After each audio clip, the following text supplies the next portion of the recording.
And there you have it. Torn down.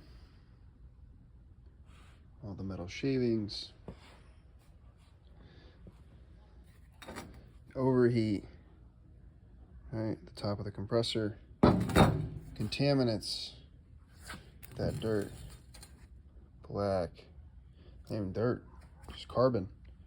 You can see the galling on the inside. Floating seal. Discolored. Oldham is not in a bad shape. Slight discoloration. Right.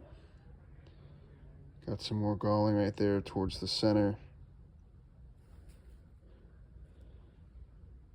It's not noticeable on this one as far as the bearing wear, but when you come over here, you will then see right there. Look at that wear. Only on one side, not the other.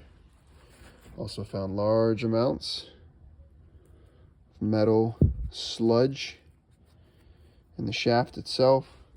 As you can see here on my table, metal paste slurry. Go around the bottom side, you actually found some metal wire mesh. Looks like maybe from a strainer or filter stuck around the center here.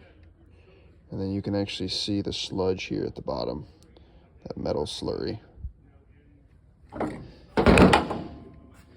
Bearing failure, which inevitably led to a grounded compressor on the internal windings.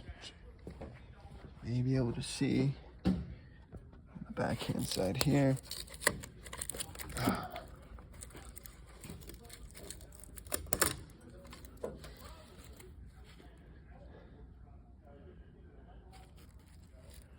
Here's your plug for the opposite side for your windings.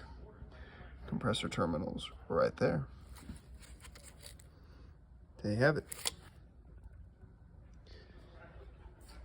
The official compressor cutter finally broken in here. More to come.